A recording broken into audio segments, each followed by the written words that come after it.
So, Mass Effect Andromeda.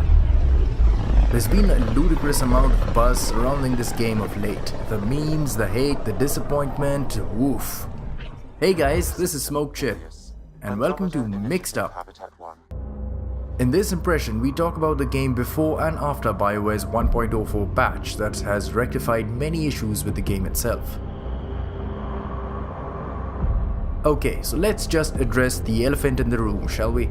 Animation problems were there earlier, definitely, but they have all really been improved thanks to the latest patch, though it's not like the previous Mass Effect titles had Naughty Dog levels of motion capture either. Regretfully, it's never been something that BioWare has been particularly good at. But of course, that's no excuse. It's important to note that these janky animations are mainly in cutscenes and have nothing to do with actual gameplay. So were they game-breaking? No. Distracting? Yes. Immersion breaking? Well, now that's a tricky one. Immersion is all about more than just facial animations. It depends on environments, sound effects, visual effects, etc., which are beautiful, and so I would say maybe not. In no way does it affect gameplay. Andromeda stays crisp and precise throughout. The human characters also have a slight inconsistency in detailing, which I'm not sure has been addressed in the patch. Some would have detailed hair and skin textures, while others would be a bit drab. I'll say it at the start, none of the above deserve the ridiculous amounts of hyperbole and hate that has been circling around this game. So that's that.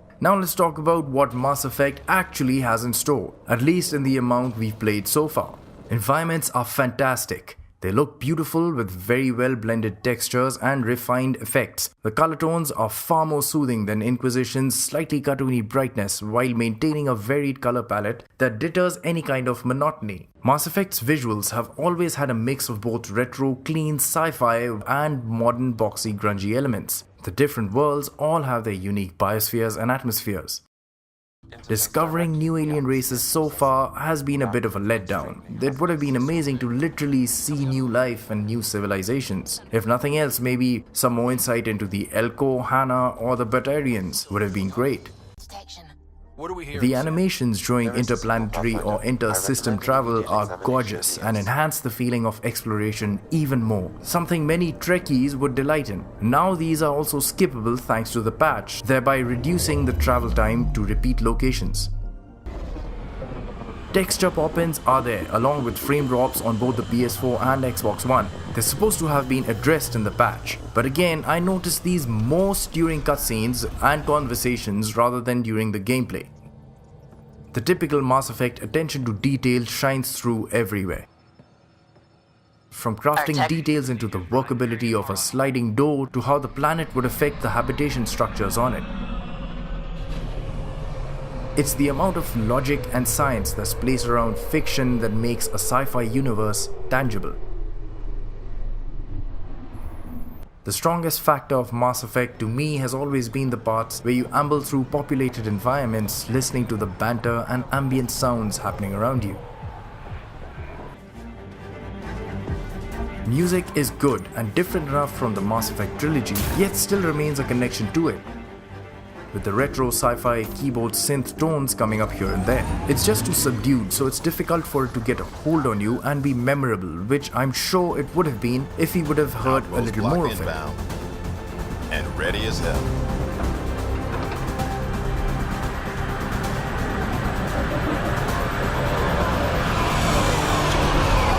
Whoa, didn't mean to sneak up on you. There are loads and loads of side quests, none of them being very interesting. They aren't in the Witcher 3 category and treat most of the stuff as fetch questy, whether it would be rescuing people or delivering more supplies. None of them seem to have much effect on the main mission or the story in a way that Metal Gear Solid 5's did, where you would bomb a supply depot and your opponents would lose body armor, etc.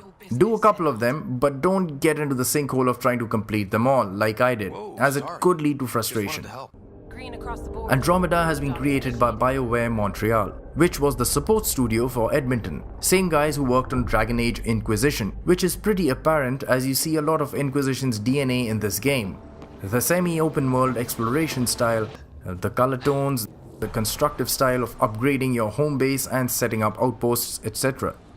You also get a similar base resource allocation system like Inquisition had with Skyhold. Here you have AVP or Andromeda Viability Points, similar to Inquisition perks, that are supposed to steer the Nexus and your colonies in the direction you want to take them in terms of getting supplies, weapons, materials or currency, etc.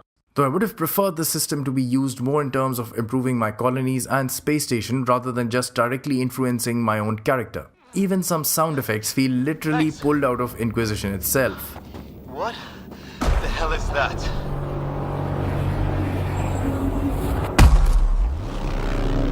You can call down forward stations from low orbit around the planet that you'll be tromping around on. The forward stations serve a similar purpose as the camps from Inquisition, where you can call the Nomad, change your loadout, and auto-replenish health and shields. They're also used as fast travel conduits, and in maps as large as Andromeda's, that's definitely a blessing. So we advise you to get as many forward stations down as possible. Fast travel can be accessed as many times as you want, unlike those in Horizon, which could be annoying as they required fast travel packs. The whole feeling of being constructive rather than destructive with most of your actions having visible consequences is very gratifying. The factor of colonization and rebuilding is actually fun. You could say Andromeda is more towards the exploration-style Starship Enterprise rather than the all-guns blazing UNSC Forward Unto Dawn. That's EOS. Whoa.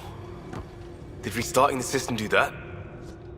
If that light is us, then all these points could be vaults on other. Visual effects are gorgeous, sound design really good, with the jump jets, dashes and gunshots all sounding and looking fantastic. Fighters, they'll kill him! Bugs pop in sometimes and tend to mute out audio for a second when coming out of a cutscene. This has been settled by BioWare in the patch, which is commendable rather than happily sugarcoating it as adding charm to any signature feel, much like the mollycoddling that Bethesda keeps getting for Fallout. It was a flaw, but was it game-breaking? No way. But it needed to be pointed out nonetheless. There are bugs also, a place where I got stuck in the environment which was pretty annoying yet also hilarious. There's a difference between Ryder and Shepard. You're not the Alliance Navy or an N7 Spec Ops commando. You're an explorer / thrill seeker thrown into a position you were never necessarily ready for. Acceleration increasing. No kidding! The character banter is pretty good. Where's my data pad? Oh, how'd you get under there? Suvi, were you talking to your notebook? Oh, I wasn't I? I do that sometimes. But some issues of clunkiness during cross-dialogue are there when you're talking to an NPC and one of your squad mates gives an opinion which you can barely hear if he's standing slightly far back. The whole feel of the game is more about exploration and discovery rather than combat, though when the combat is there, it's excellent thanks to the satisfying kick of the weapons and very precise sound effects. The game handles beautifully, gunplay is great apart from the cover mechanics, which could be a bit of a hit or miss, but something you could get used to, though you don't really have to rely on the cover system too much due to your movement abilities. Which brings me to traversal, which is far better and, pardon the pun, light years ahead of the previous Mass Effect titles, with you being able to sprint, dash, jump and vault over obstacles. Scanning is really not that big of a letdown as mentioned on the internet, as it reinforces the feeling of adventure. Keep in mind folks, this isn't a third-person bro shooter but an RPG. But to be fair, there could have been a wider field of view for the scanner or maybe even a burst scan of some sort. The in-game rotary UI is pretty good and similar to previous Mass Effects. Crafting, research and development is something I found slightly tedious, with the whole research, development, inventory, interdependency and management which can be a bit confusing. UI workflow is pretty bad, with unnecessary folder systems which you need to drill down into. The workflow definitely needs an overhaul. I also do miss the voiced codex entries from past Mass Effect titles. The upgrade trees are pretty intuitive, with your skill points that can be used on upgrading your abilities every time you level up. It's pretty lenient on the skills and varying abilities you want to put together. You can also pick skills without being limited to your class. You can also pull up Ctrl Z or undo on your skill point allocation so as to backtrack on where you've upgraded. A lot of enjoyable active and passive abilities are on offer. The abilities can be stacked into 4 favorite groups, thereby allowing you to use a variety of skills from biotics to tech to assault and switch between them on the fly while engaging in combat. It works very well and is a lot of fun to use. You can also upgrade profiles later which give you higher bonuses depending on which one you pick. Example, Adept would buff your biotic stats. You can't upgrade your squad mates' armor or weapons. You can only upgrade their skills based on the points that they gain as they level up. Squad commands are almost non-existent, with you basically telling your pals where to take cover and that's it. The use of their abilities is AI based, which kicks in every time you think the time is right for a combo.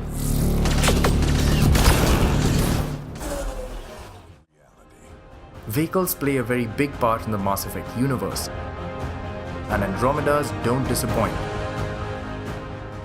One in the cryo bay. Walking around the Hyperion is amazing. Good job, Ryder. The Tempest is basically a much sleeker version of the Normandy, and according to me looks much better. It's kind of like the Range Rover Evoque to the Range Rover Vogue. The spaces within are gorgeous.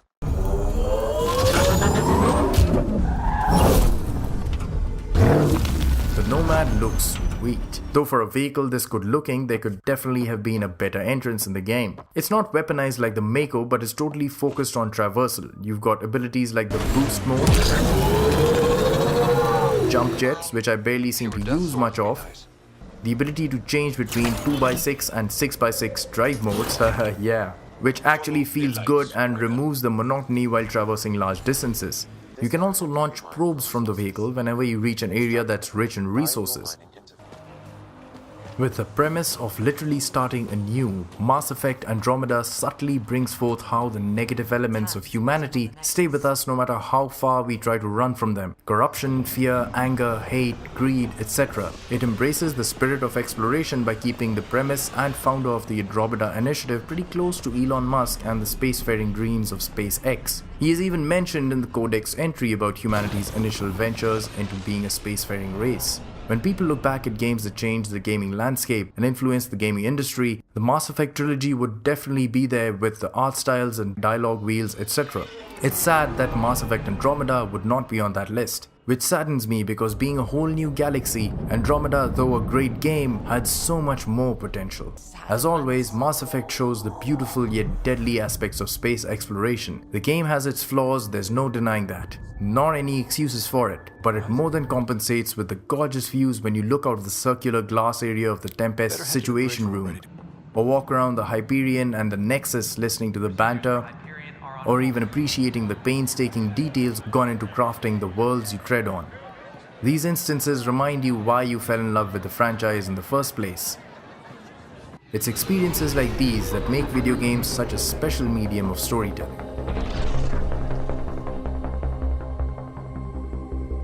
Core is hot. Shields holding, adjusting entry. We got this, right?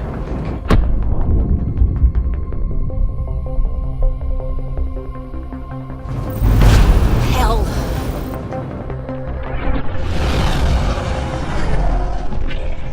Is it worth $60?